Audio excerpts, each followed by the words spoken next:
आज हम उत्तर भारत का मैदान, हिमालय के दक्षिण में, और प्रायद्वीपीय भारत का पठार है उसके उत्तर में। हिमालय के दक्षिण में, पठार के उत्तर में जो मैदानी क्षेत्र है उसे उत्तर भारत का मैदान कहते हैं। तो आज हम उत्तर भारत का मैदान, पश्चिमी तटीय मैदान और पूर्वी तटीय मैदान के विषय में जानेंगे। सबसे पहले हम तटीय मैदान पढ़ाएंगे क्योंकि ये ज्यादा रुचिकर है।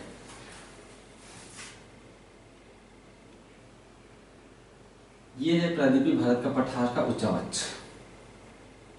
प्रायद्वीपीय भारत के पठार का उच्चावच, ठीक। पश्चिमी घाट, ये पश्चिमी घाट और ये है पूर्वी घाट पहाड़ी। पश्चिमी घाट और ये पूर्वी घाट। पश्चिमी घाट के पश्चिम में जो तटीय क्षेत्र है उसे हम कहते हैं पश्चिमी तटीय मैदान। यहाँ पर इसी पर मुंबई बसा हुआ है। मुंबई, कोच्चि, सूरत वगैरह शहर पश्चिमी तटीय मैदान पर बसे हुए हैं, समुद्र के किनारे। और पूर्वी घाट के पूर्व में जो तटीय मैदान है उसे हम पूर्वी तटीय मैदान कहते हैं। जैसे यहाँ पर चेन्नई, विशाखापट्टनम वगैरह, भुवनेश्वर जैसे शहर यहाँ पे बसे हुए हैं पूर्वी तटीय मैदान पर। तो पूर्वी तटीय मैदान और पश्चिमी तटीय मैदान, इन दोनों का निर्माण प्रायद्वीपीय पठार से निकलने वाली नदियों ने किया है। प्रायद्वीपीय पठार से अनेक नदियां निकलकर बंगाल की खाड़ी में गिरती हैं और कुछ नदियां अरब सागर में गिरती हैं।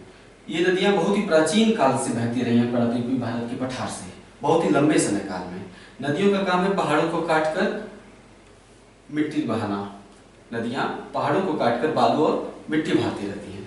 तो नदियों ने प्रायद्वीपीय भारत के पठार को काटकर उसकी मिट्टी और बालू को बाहरी क्षेत्रों में फैला दिया है। उसी के चलते, यानी प्राचीन भूखंड सिर्फ इतना ही था जो लाल घेरे से है। लाल घेरा आप देख रहे हैं, प्रायद्वीपीय भारत का पठार है, मूल भूखंड यही है। लेकिन नदियों ने इसे काट काट कर समुद्र की तरफ जमीन को आगे बढ़ा दिया। समुद्र की तरफ जमीन को आगे बढ़ा दिया। कैसे? नदियां काटकर मिट्टी और बालू ले जाती हैं। तो नदियों के ऐसे जो नदियां बालू और मिट्टी काटकर बहाकर ले जाकर कहीं जमा कर देती हैं उसे हम कहते हैं जलोढ़ निक्षेप। जलोढ़ मतलब जल के साथ जो बहाकर लाया जाता है और उड़ा दिया जाता है। उड़ा मतलब बिछा दिया जाता है, तो उसे हम जलोढ़ निक्षेप कहते हैं। तो पूर्वी तटीय मैदान और पश्चिमी तटीय मैदान का निर्माण नदियों ने अपने जलोढ़ निक्षेप के माध्यम से किया है। पहले हेडिंग डालेंगे तटीय मैदान, फिर जो भी बताया कि नदियों ने जलोढ़ निक्षेप से इसका निर्माण किया है वो लिखेंगे। उसके बाद अब हेडिंग डालिए पश्चिमी तटीय मैदान। हेडिंग आपने डाला पश्चिमी तटीय मैदान। पहला पॉइंट, पश्चिमी तटीय मैदान का विस्तार गुजरात से लेकर कन्याकुमारी तक है या केप केमोलिन तक है। केप केमोलिन या कन्याकुमारी या कुमारी अंतरीप, तीन नाम है। केप केमोलिन, कन्याकुमारी या कुमारी अंतरीप। तो गुजरात से लेकर कुमारी अंतरीप तक है, ठीक है। पश्चिमी तटीय मैदान की सबसे ज्यादा चौड़ाई नर्मदा और तापी नदी के मुहाने पर है। नर्मदा ये है और नीचे वाली तापी नदी है। दोनों नदी का जो मुहाना वाला पूरा क्षेत्र है, यहाँ पर पश्चिमी तटीय मैदान की चौड़ाई सबसे ज्यादा है। नेक्स्ट पॉइंट, गुजरात से लेकर गोवा तक, गुजरात तट, प्रायद्वीपीय भारत का पठार है। गुजरात में भी इसका कुछ हिस्सा है जिसे हम गिर मांडवी पहाड़ियां कहते हैं। गिर और मांडवी पहाड़ियां तो गुजरात में ये हैं। गिर क्षेत्र का पठार है ये। तो इसके बाहर जो ये तटीय क्षेत्र है ये गुजरात का तट है। तो पश्चिमी तटीय मैदान गुजरात से लेकर कन्याकुमारी तक, गुजरात से लेकर गोवा तक के भाग को हम कोंकण तट कहते हैं। गुजरात से लेकर गोवा तक कोंकण तट। नेक्स्ट पॉइंट, गोवा से लेकर कर्नाटक के मंगलोर तक, गोवा से लेकर कर्नाटक के मंगलोर तक कन्नड़ तट लिखा हुआ है। और मंगलोर से लेकर कन्याकुमारी तक मालाबार तट। मंगलोर से लेकर कन्याकुमारी तक मालाबार तट। मालाबार तट का अधिकांश हिस्सा केरल के अंतर्गत आता है, यानी केरल तट को आप क्या कहेंगे? मालाबार तट। जो भी मैं बोलता हूँ और जैसे भी बोलता हूँ वो लिखा करिए, ठीक है। मालाबार तट, मालाबार तट पर अनेक लगून झीलें पाई जाती हैं।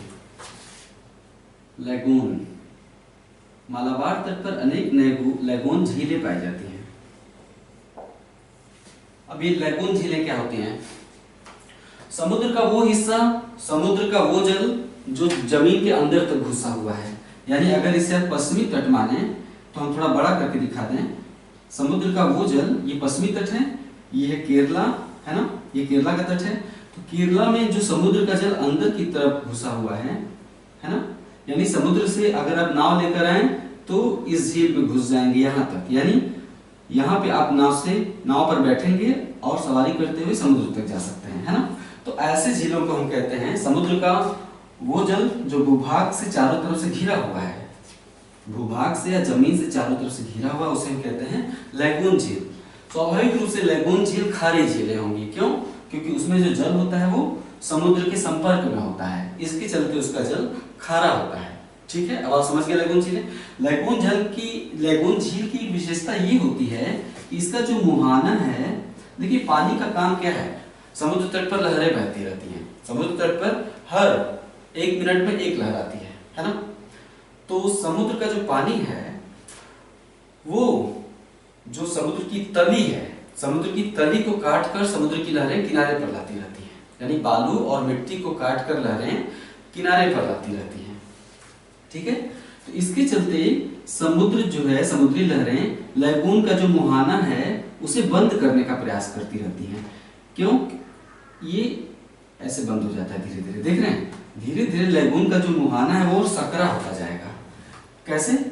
क्योंकि समुद्र की तरंगें निक्षेप लाती हैं, समुद्र में से निक्षेप मतलब अवसाद, कीचड़, उस कीचड़ के चलते एक लंबे समय तक जो लैगून का मुहाना है वो धीरे धीरे बंद होता जाता है ना।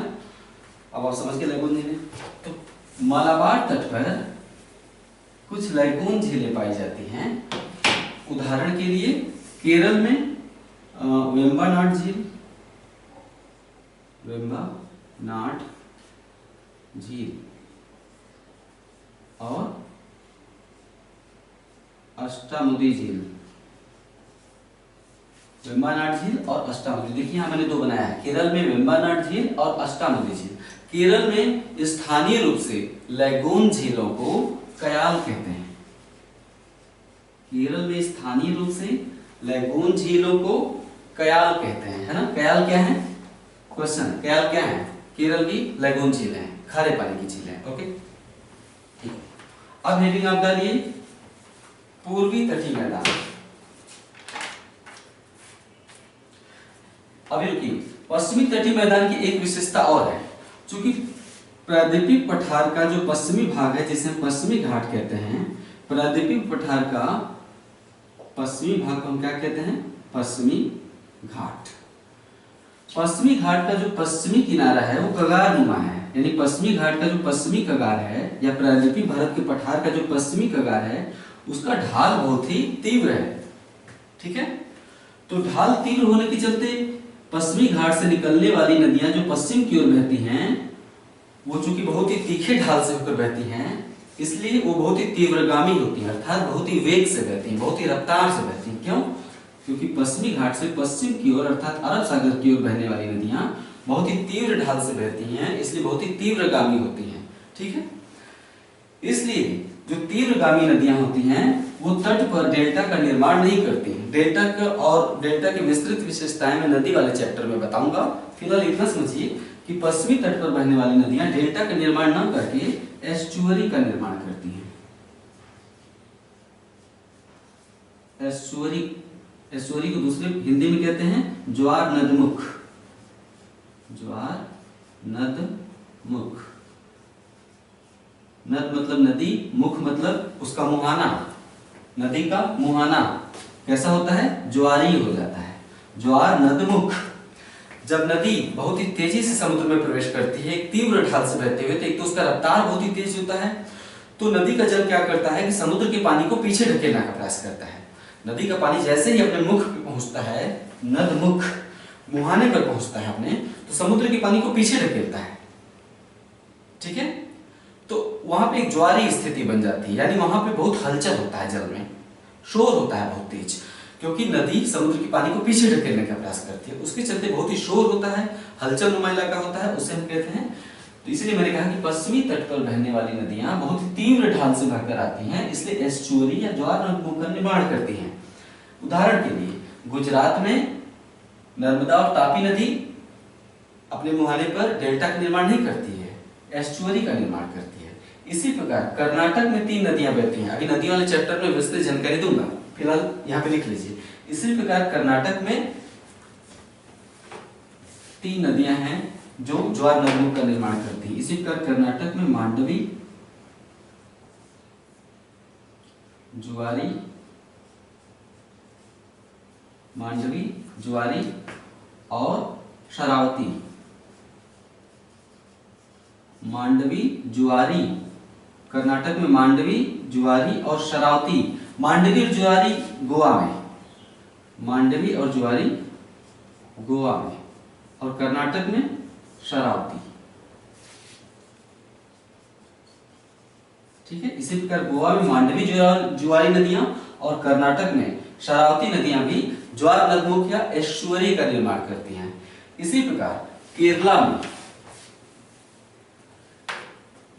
केरला में भरतपुझा और पेरियार नदियां भी ज्वार नदमुख का निर्माण या एस्चुअरी का निर्माण करती हैं। अक्सर नदियां पूछ लिया जाता है। शरावती नदी किस राज्य में बहती है? कर्नाटक में। गोवा की राजधानी पणजी किस नदी के तट पर है? जुआरी नदी के तट पर है ना। जुआरी और मांडवी नदियां किस राज्य में बहती हैं? गोवा में बहती हैं, है ना। ये सभी नदियां यहाँ पश्चिमी घाट से निकलती हैं। बहुत ही छोटी छोटी नदियां हैं, पश्चिमी घाट से निकलती हैं और जैसे ही निकलती हैं इन्हें अपना लक्ष्य मिल जाता है, अर्थात समुद्र। यहाँ से निकलती हैं और समुद्र में जाके मिल जाती है। छोटी छोटी नदियां, यहाँ पे बहुत सी छोटी छोटी सैकड़ों नदियां बहती हैं। तो जो प्रमुख नदियां थी यहाँ की भरतपुझा, पेरियार हमने बता दिया केरला में, गोवा में मांडवी जुआरी, कर्नाटक में शरावती, और यहाँ पे हालांकि पश्चिमी तट पर बहने वाली नदियों में दो सबसे लंबी नदियां हैं, नर्मदा और तापी। ऐसी दो नदियां हैं अरब सागर में गिरने वाली जो कि लंबी नदियां हैं, है ना, नर्मदा और तापी। ये भी एस्चुअरी का निर्माण करती हैं। अगला हेडिंग आप डालेंगे पूर्वी तटीय मैदान। अगला हेडिंग आप डालिए पूर्वी तटीय मैदान। हुगली नदी के मुहाने से लेकर, यहाँ पे हुगली नदी बहती है, हुगली नदी के मुहाने से लेकर कन्याकुमारी तक पूर्वी तटीय मैदान का विस्तार है। नेक्स्ट पॉइंट, पूर्वी तटीय मैदान की सर्वाधिक चौड़ाई तमिलनाडु में है, दिख रहा है। नेक्स्ट पॉइंट, उड़ीसा में पूर्वी तटीय मैदान को उत्कल तट कहते हैं। उत्कल, जनगण मन जो हमारा राष्ट्रगान उसमें उत्कल शब्द आता है वो उड़ीसा का द्योतक होता है। ठीक है, तो उड़ीसा में उत्कल तट कहते हैं। आंध्र प्रदेश में गोदावरी और कृष्णा नदियां अपना डेल्टा बनाती हैं। देखिए, पश्चिमी तट की नदियां एस्चुअरी का निर्माण करती हैं और पूर्वी तट की नदियां डेल्टा का निर्माण करती हैं। डेल्टा क्या होता है अभी हम थोड़ी देर में समझा देते हैं, हालांकि इसका विस्तृत विवरण डेल्टा का हम नदियों वाले चैप्टर में देंगे। तो पूर्वी तट पर बहने वाली नदियां डेल्टा का निर्माण करती हैं। ठीक है, जैसे Mahanadi delta, Godavari delta, Krishna delta और कावेरी डेल्टा।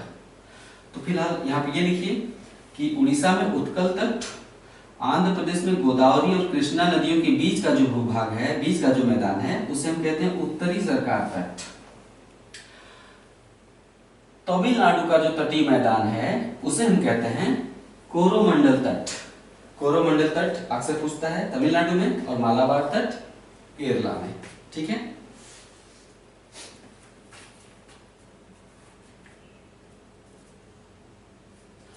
पूर्वी तटीय मैदान पर भी कुछ लैगून झीलें हैं। पूर्वी तटीय मैदान पर भी कुछ लैगून झीलें हैं, जैसे उड़ीसा में चिल्का झील और आंध्र में पुलिकट झील। ये देखिए उड़ीसा में ये हमने बनाया है लैगून झील। भूभाग से घिरा हुआ जो समुद्र का जल है उसे हम कहते हैं लैगून झील। तो उड़ीसा में जो लैगून झील है उसे हम कहते हैं चिल्का। उसी प्रकार आंध्र प्रदेश में यहाँ पे लैगून झील है। देखिए ये है तमिलनाडु की सीमा। ठीक है, ये तमिलनाडु की सीमा, तमिलनाडु और आंध्र प्रदेश की सीमा यहाँ पे है। तो तमिलनाडु आंध्र प्रदेश की सीमा पर, ठीक सीमा पर बीचों बीच स्थित है पुलिकट झील, लैगून झील है। खारे पानी का झील होगा स्वाभाविक रूप से, समुद्र का पानी उसमें। तो आंध्र और तमिलनाडु की सीमा पर पुलिकट झील, हालांकि ये झील आता है आंध्र प्रदेश के क्षेत्राधिकार में। पुलिकट झील में श्रीहरिकोटा द्वीप है। झील के बीचों बीच एक द्वीप है ना, ऐसे लाल रंग से हम बना के हम दिखा सकते हैं। पुलिकट झील के बीचों बीच एक द्वीप है, वो है श्रीहरिकोटा द्वीप। श्रीहरिकोटा पुलिकट झील में स्थित श्रीहरिकोटा द्वीप पर ही इसरो का सतीश धवन अंतरिक्ष केंद्र है, जहां पर इसरो अपना अंतरिक्ष कार्यक्रम संचालित करता है, अर्थात रॉकेट छोड़ता है, जहां से उपग्रह छोड़े जाते हैं। तो श्रीहरिकोटा द्वीप पर सतीश धवन अंतरिक्ष केंद्र है। तो ये हो गया 2 लैगून झीलों के नाम मैंने बताया पूर्वी तटीय मैदान पर, चिल्का और पुलिकट। नेक्स्ट पॉइंट, जहां पश्चिमी तटीय मैदान की नदियां एस्चुअरी का निर्माण करती हैं, वहीं पूर्वी तटीय मैदान की नदियां डेल्टा का निर्माण करती हैं। उदाहरण के लिए महानदी गोदावरी, कृष्णा और कावेरी का डेल्टा। डेल्टा क्या होता है, संक्षेप में इसे समझ लीजिए। डेल्टा का निर्माण तब होता है जब नदी समुद्र के पास पहुंचते पहुंचते नदी जिस रास्ते पर बह रही है उसका ढाल बहुत ही कम हो जाता है।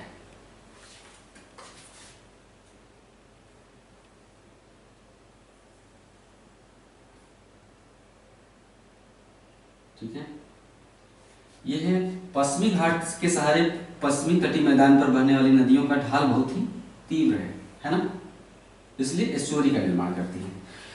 पूरब की ओर बहने वाली नदियों ने पूर्वी घाट को बीच बीच में काट दिया है, देख रहे हैं। जैसे महानदी और गोदावरी नदियों ने गोदावरी और कृष्णा नदियों ने पश्चिमी घाट को यहाँ पे काट दिया है, काट कर गहरा कर दिया है। उसके चलते नदियां ऊपर से न बहकर अपनी घाटी में बहती हैं, अर्थात गहरा कर दिया अपनी घाटी को, देख रहे हैं। तो अपनी घाटी में बहती हैं, तो इसके चलते नदियां जिस ढाल से होकर बहती हैं वो ढाल बहुत ही मंद हो जाता है, तीव्र ढाल नहीं होता। देखिए पश्चिमी तटीय मैदान की नदियों का ढाल बहुत ही तीव्र है और इनका ढाल मंद है। तो नदियों का काम है पहाड़ों से या पठारों से मिट्टी काटकर, बालू काटकर बहाना। तो जो मिट्टी और बालू उससे बहा कर लाती है उसे हम कहते हैं जलोढ़ निक्षेप।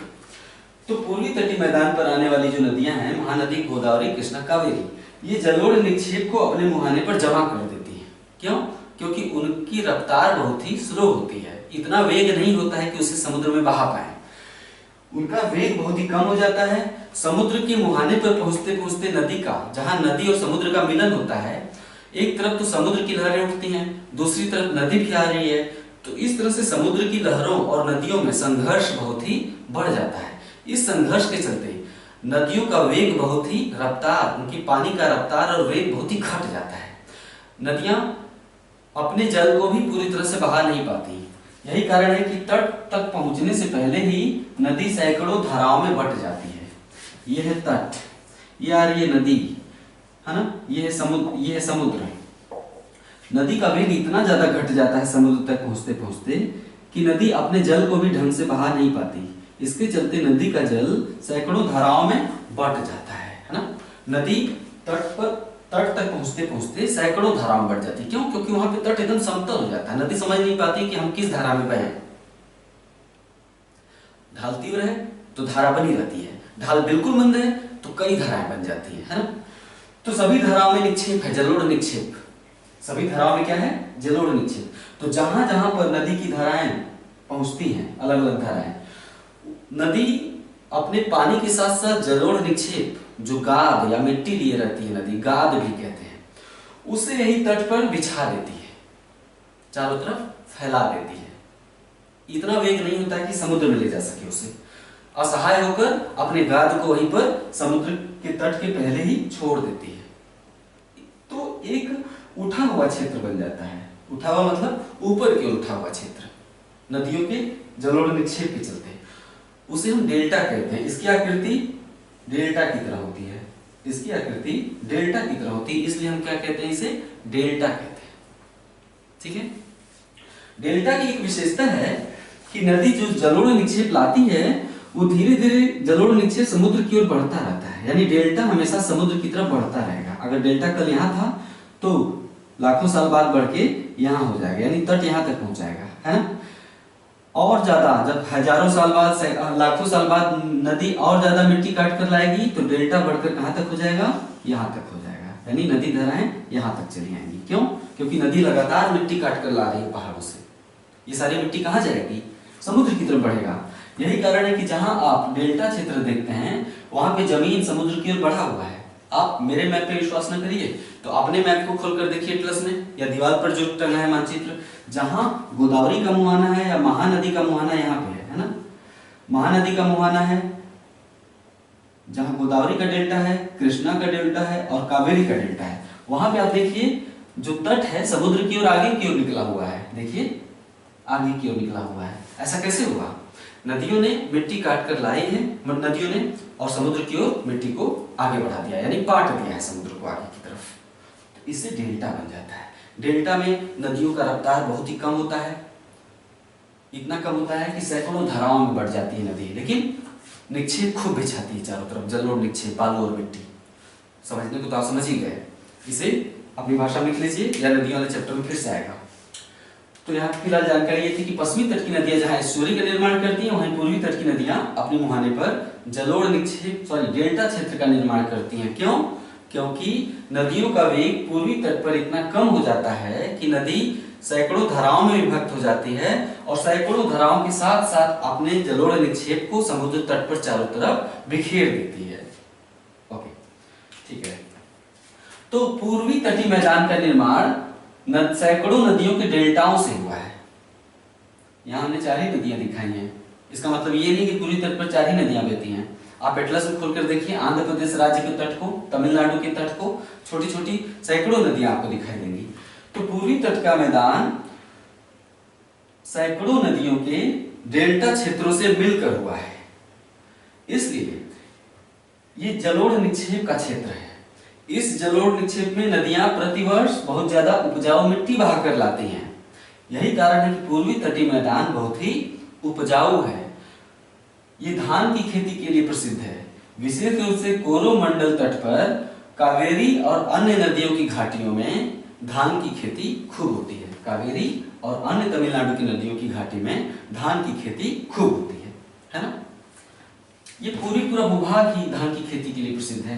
इससे पहले मैंने बताया था कि छत्तीसगढ़ में महानदी का जो घाटी है, ये देखिए वो मैदानी क्षेत्र है, पठार के बीचों बीच महानदी की घाटी। छत्तीसगढ़ में महानदी की घाटी भी पूरी तट से जुड़ी हुई है।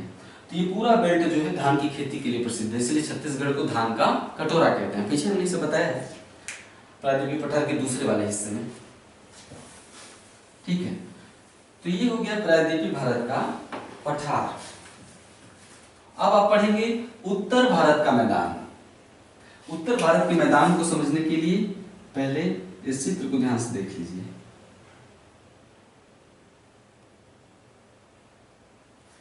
यह है वृहद हिमालय,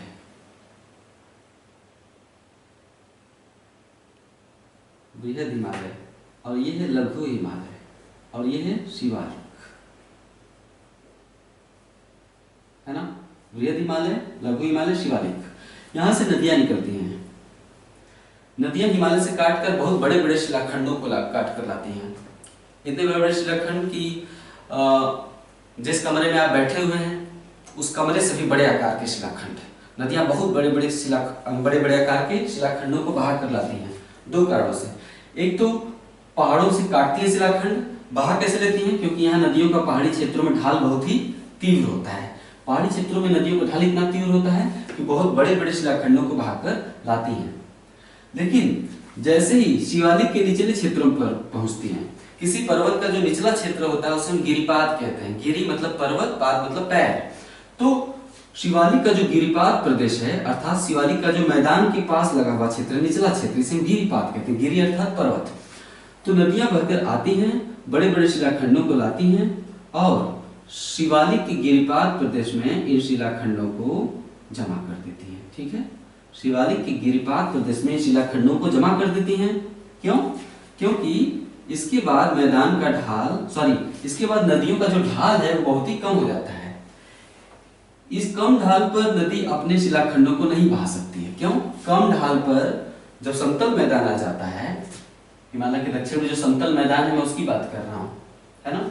इधर साउथ है, इधर नॉर्थ है और इधर साउथ है, ऐसे कल्पना करेंगे। ये नॉर्थ और ये साउथ, तो नॉर्थ साउथ। तो जैसे ही ढाल एकदम कम हो जाता है तो नदियों का वेग अचानक घट जाता है। कम वेग वाली नदी में इतना ताकत नहीं होती कि बड़े बड़े शिलाखंडों को बहा सके। यही कारण है कि नदियां जिन शिलाखंडों को हिमालय से काटकर बहाकर लाती हैं उन्हें शिवालिक के गिरिपाद प्रदेशों में लाकर छोड़ देती हैं और छोड़ने के बाद नदियों का जल आगे निकल जाता है। क्यों? क्योंकि नदियों का वेग बहुत ही कम है, इसलिए शिलाखंडों के लिए छोड़ देती हैं। ठीक है, तो ये शिलाखंडों वाला जो क्षेत्र है इसे हम भाबर कहते हैं। क्या? भाबर प्रदेश। ये उत्तर भारत के मैदान के तहत ही आता है।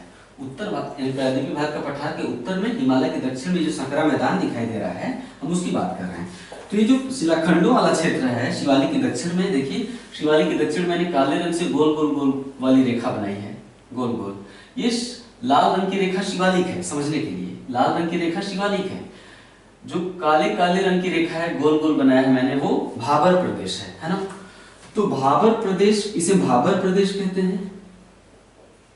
भाबर प्रदेश, भाबर प्रदेश की विशेषता है कि शिलाखंडों के बीच में गैप होते हैं। सैकड़ों शिलाखंडों के बीच में दरारें होती हैं, गैप होते हैं, क्योंकि शिलाखंड गोल गोल है। गोल गोल शिलाखंड आप रखेंगे तो बीच में गैप मिलेंगे। तो नदियों का जल शिलाखंडों के गैप में प्रवेश कर जाता है, जिससे सतह पर नदी दिखाई नहीं देती है। आप यहाँ सतह पर देखेंगे जमीन के ऊपर तो नदी गायब है। क्यों? क्योंकि नदी शिलाखंडों के दरारों में से नीचे से बहने लगती है। तो यानी भाबर प्रदेश में नदियां विलुप्त हो जाती हैं। अपने ही द्वारा बहा कर लाई है शिलाखंडों को, और उन्हीं शिलाखंडों में नीचे विलुप्त हो जाती हैं नदियां। चलो ओके, तो इसे भाबर कहते हैं। अब भाबर में से जब नदियां बाहर निकलती हैं, एक तो चट्टानों में, यहां से लेकर सिंधु नदी से लेकर तीस्ता नदी तक है ये भाबर प्रदेश। भाबर प्रदेश सिंधु नदी से लेकर शिवालिक की गिरिपाद प्रदेश में तीस्ता नदी तक पाया जाता है, पश्चिम से पूर्व की ओर। तो जब भाबर प्रदेश से नदियां बाहर निकलती हैं तो नदियां चट्टानों से, इन शिलाखंडों के कारण नदियों का जल बहुत ही तीतर बीतर हो चुका रहता है। शिलाखंडों के कारण नदी किसी स्पष्ट धारा के रूप में नहीं रह जाती है। शिलाखंडों के कारण, भाबर प्रदेश के शिलाखंडों के कारण नदियों का जल बहुत ही तीतर बीतर हो जाता है। जैसे ही भाबर प्रदेश से नदी का जल बाहर निकलता है तो नदियों का जल चारों तरफ फैल जाता है। क्यों? शिलाखंडों से टकराकर नदियों का जल इतना तीतर बीतर हो जाता है कि भाबर प्रदेश से बाहर निकलते ही नदियों का जल बिल्कुल तीतर बीतर हो जाता है। इसके चलते एक दलदली क्षेत्र का निर्माण हो जाता है। कहां से कहां तक? सिंधु नदी से लेकर तीस्ता नदी तक। भाबर प्रदेश के दक्षिण में सिंधु से लेकर तीस्ता नदी तक एक दलदली क्षेत्र का निर्माण हो जाता है। क्यों? क्योंकि भाबर से निकलते ही नदियों का जल बहुत ही तीतर बीतर हो जाता है ना। तो ये इतना दलदली क्षेत्र है कि यहाँ पर रेंगने वाले जीव जंतु बहुत ज्यादा होते हैं। एक तो रेंगने वाले जीव जंतु होते हैं, अजगर नुमा, सांप नुमा प्राणी, बिच्छू नुमा प्राणी, और मगरमच्छ टाइप के दलदल में रहने वाले जीव। और ये मच्छरों का इलाका होता है, बहुत बड़े बड़े मच्छर, एक उंगली के आकार के मच्छर होते हैं। तो यहाँ पे बीमारियां बहुत फैलती हैं। ये रहने लायक इलाका नहीं होता। जो तराई क्षेत्र है, ये जो दलदली क्षेत्र होता है, भाबर प्रदेश के बाद जो दलदली क्षेत्र है, इसे हम कहते हैं तराई का क्षेत्र। जो दलदली क्षेत्र है, शिवालिक, भाबर, तराई, जो नीले रंग की रेखा है वो तराई क्षेत्र है। तो ये दलदली क्षेत्र होता है, बहुत बीमारियों का गढ़ होता है ना। यहाँ इसे नेपाल की तराई कहते हैं, है ना। उत्तर प्रदेश के पास, क्योंकि उत्तर प्रदेश से नेपाल लगा हुआ है, तो हम क्या कहते हैं? नेपाल की तराई। तो ये हो गया तराई क्षेत्र। इसके बाद फिर मैदान के 4 भाग हैं, भाबर, तराई, और तराई के बाद जो समतल मैदान है उसे हम कहते हैं ये पूरा क्षेत्र। भाबर, तराई और समतल मैदान में 2 क्षेत्र हैं, बांगर और खादर। आइए बांगर खादर को समझ लीजिए। मैदान सर्वत्र एक जैसा ऊंचा नहीं होता। मैदान में कुछ निचले क्षेत्र होते हैं, है ना। मैदान का जो बेसिन वाला इलाका है, थाला वाला इलाका, नदी उसमें बहना पसंद करती है।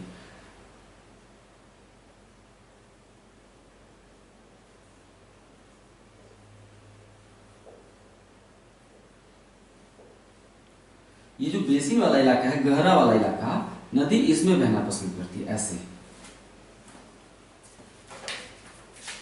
क्यों? क्योंकि जल हमेशा गहराई वाले क्षेत्रों में बहता है और किनारे वाले हिस्से जो है ऊंचे हैं, है ना।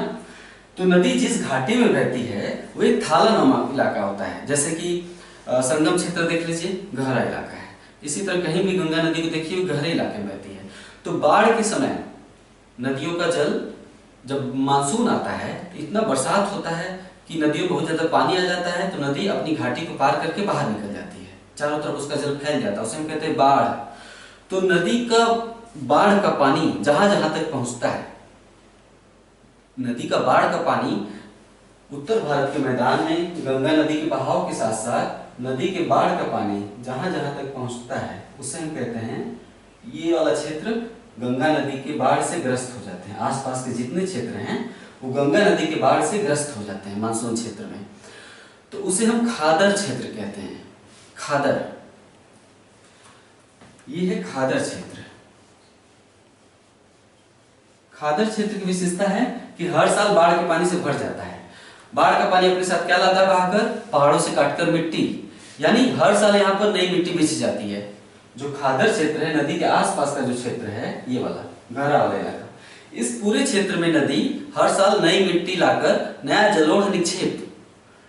जलोढ़ निक्षेप लाकर बिछा देती है, या नई मिट्टी लाकर बिछा देती है। यानी हर साल यहाँ के आसपास, नदी के आसपास की भूमि जो है उपजाऊ हो जाती है, यानी इसकी उर्वरक क्षमता घट ही नहीं सकती। क्यों? क्योंकि हर साल पहाड़ों से जो खनिज युक्त उपजाऊ मिट्टी है काट कर लाती है गंगा नदी और आसपास के क्षेत्रों में बिछा देती है बाढ़ के पानी के माध्यम से मानसून काल में। तो इससे ये बहुत ही उपजाऊ क्षेत्र होता है, हर साल नई मिट्टी आ जाती है ना, क्योंकि बाढ़ का पानी पहुंच रहा है। अब जो ऊंचे वाले इलाके हैं, ये वाला इलाका कहलाएगा बांगर क्षेत्र, क्योंकि इस क्षेत्र में बाढ़ का पानी ऊंचाई वाले क्षेत्रों में, मैं मैदान की बात कर रहा हूँ, प्रादेशिक पठार के उत्तर में और हिमालय के दक्षिण में जो चौड़ा सा मैदान दिखाई दे रहा है सकरा साहब, हम उसकी बात कर रहे हैं। तो नदी से दूर वाले इलाके, उत्तर में दक्षिण में जो गंगा नदी से दूर वाले इलाके हैं उसे हम बांगर कहते हैं। क्यों? क्योंकि बाढ़ का पानी यहाँ तक नहीं पहुंच पाता, ऊंचाई पर स्थित इलाका है, यानी ये पुराने जलोढ़ का क्षेत्र है। भाई पूरे गंगा मैदान का निर्माण नदियों ने जलोढ़ निक्षेप से ही किया है। जो पूरा गंगा का मैदान है, यानी सिंधु का मैदान, गंगा सतलज का मैदान और ब्रह्मपुत्र का मैदान, इस पूरे उत्तर भारत के मैदान का निर्माण नदियों ने ही जलोढ़ निक्षेप से किया है। यानी अतीत काल में सैकड़ों हजारों नदियां यहाँ बहती रही हैं, लेकिन अभी पुराने जलोढ़ का निक्षेप है, अर्थात यहाँ पे कोई नदी इसमें प्रवाहित नहीं होती है। और गंगा, सतलुज, यमुना, कावेरी, ब्रह्मपुत्र जैसी नदियां ऊंचाई वाले क्षेत्रों पर अपने बाढ़ के पानी को नहीं पहुंचा पाती। तो ये पुराने जलोढ़ का क्षेत्र है, यहाँ की मिट्टी हर साल नई नहीं हो पाती है, पुरानी मिट्टी, पुराना जलोढ़ है ये, तो इसलिए ये कम उपजाऊ होता है। इसे हम क्या कहते हैं? बांगर कहते हैं। तो उत्तर भारत का मैदान 4 भागों में बटा हुआ है, भाबर, तराई, बांगर, खादर। हेडिंग डालिए उत्तर भारत का मैदान। उत्तर भारत के मैदान में पहला पॉइंट है, उत्तर भारत के मैदान में पहला पॉइंट लिखिए कि उच्चावच की दृष्टि से उत्तर भारत के मैदान को हम 4 भागों में बांटते हैं। आपने समझ लिया है, अब मैं लगातार लिखवा देता हूं। भाबर, पहला भाबर प्रदेश। उच्चावच की दृष्टि से उत्तर भारत के मैदान को 4 भागों में बांटते हैं, भाबर प्रदेश, तराई प्रदेश, बांगर प्रदेश और चौथा है खादर प्रदेश, है ना। चौथा है खादर प्रदेश। पहला लिखिए बांगर प्रदेश। हिमालय से निकलने वाली नदियां हिमालय से बड़े बड़े शिलाखंडों को काट कर लाती हैं और उन्हें बहाकर शिवालिक के, जो चित्र बनाया था शिवालिक वाला उसे बना लीजिएगा, और उन्हें शिवालिक के गिरिपाद प्रदेशों में लाकर छोड़ देती हैं। क्यों? क्योंकि मैदानों में पहुंचते ही ढाल बहुत ही कम हो जाता है, जिससे नदियां उन शिलाखंडों को आगे नहीं बढ़ा पाती हैं। इसके चलते नदियां इन शिलाखंडों को तराई की गिरिपाद प्रदेशों में छोड़ देती हैं।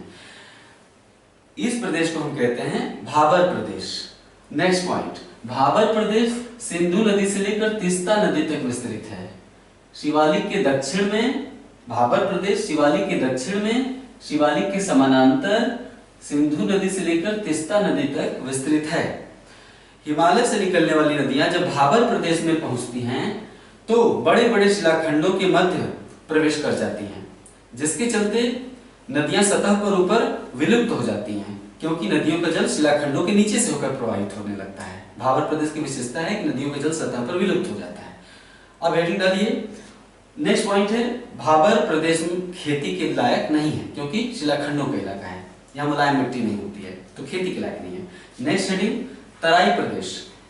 पहला पॉइंट, जब नदियां भाबर प्रदेश से बाहर निकलती हैं, जब नदियां भाबर प्रदेश से अचानक बाहर निकलती हैं मैदान में, तो शिलाखंडों के चलते नदियों का जल इतना तितर बितर हो जाता है कि भाबर प्रदेश के दक्षिण में सिंधु से लेकर तीस्ता नदी तक एक दलदली क्षेत्र का निर्माण होता है, औसतन 20 किलोमीटर की चौड़ाई में।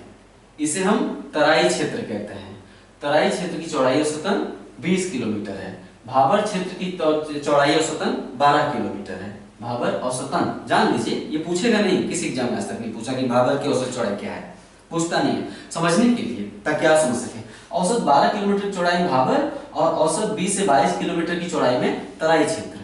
तो नदियों का जल भाबर में इतना तितर बितर हो जाता है कि जब नदियां भाबर से बाहर निकलती हैं तो एक दलदली क्षेत्र का निर्माण कर देती हैं, चारों तरफ तितर बितर पानी हो जाता है, वहां पे नदी की कोई स्पष्ट धारा नहीं होती है। ऐसे क्षेत्र को हम तराई प्रदेश कहते हैं। तराई की औसत चौड़ाई 20 से 22 किलोमीटर होती है।